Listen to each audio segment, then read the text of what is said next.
Hello and welcome back to my channel. My name is Elise. Today I've got a quick video showing you how to make some Valentines or Galentines with Oxide blending.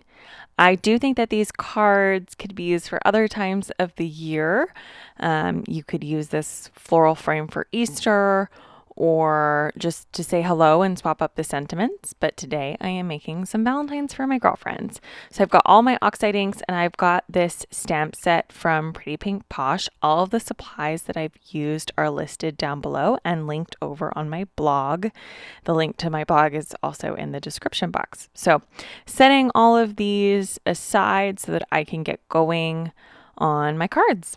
So I've got a piece of Strathmore Bristol Smooth here that I am going to be working on. So I've got that heart kind of floral frame stamp, stamping it twice with Versamark and then using white embossing powder. And I'm just going to heat emboss these little floral frames.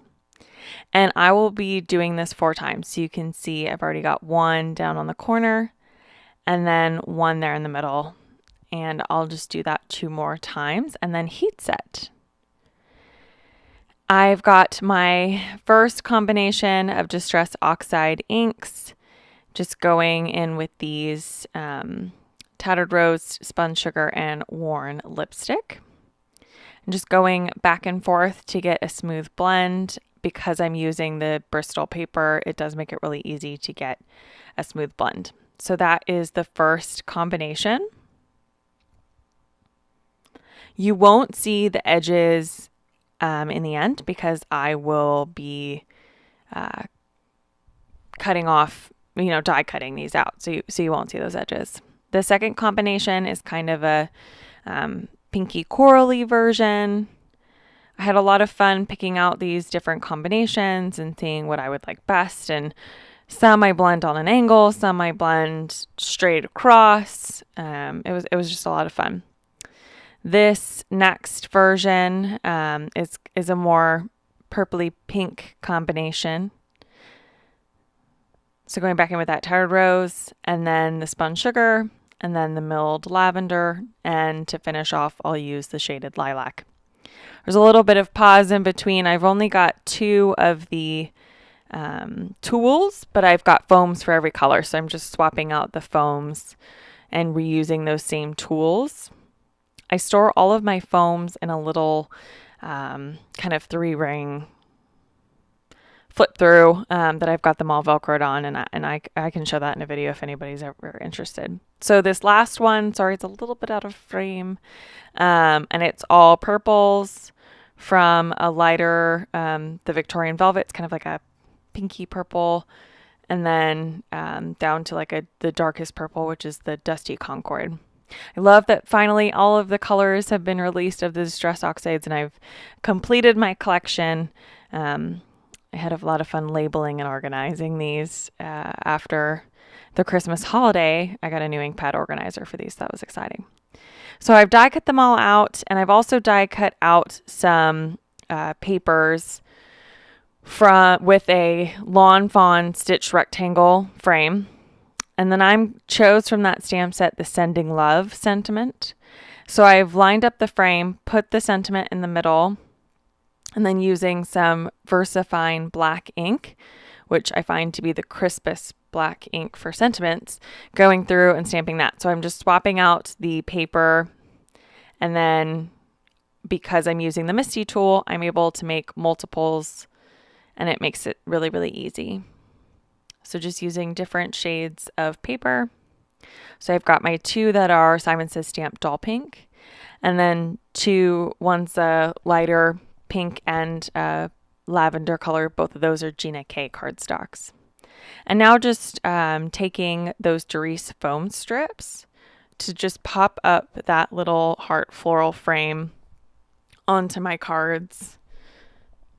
And just those strips are really great because they're so thin that you can, because these frames really aren't that thick, it allows you to add dimension without having to cut up foam tape, because I quite honestly think that cutting up foam tape is a big bear and not something that I really want to do. So these little strips make it easy when you've got smaller space that you're working with.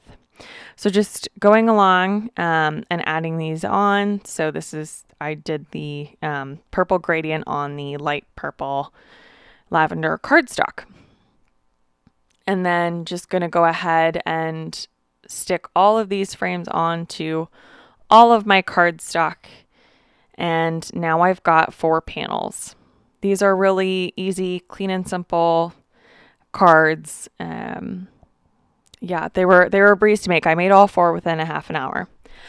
For my card bases, I'm using Neenah craft cardstock. It's the Desert Storm A2 size on a top fold. So just running along some tape adhesive.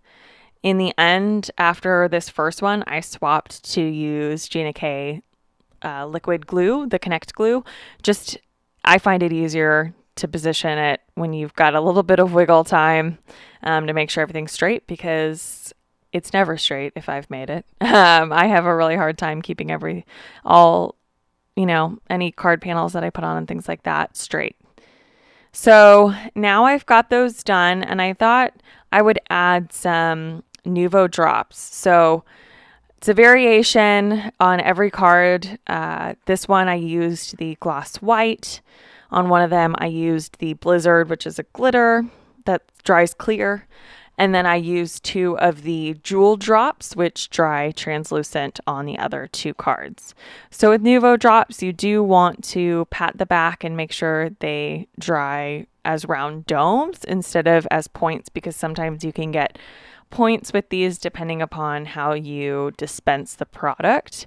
It does take a little bit of practice, but I really like these just for adding a little bit of dimension. And where I'm adding these on the floral cards, it's like little berry clusters almost. And so that's too small for any like jewel or sequin that I have. And so it was nice to be able to use the jewel drops just to add a little bit of some interest to this otherwise very clean and simple card.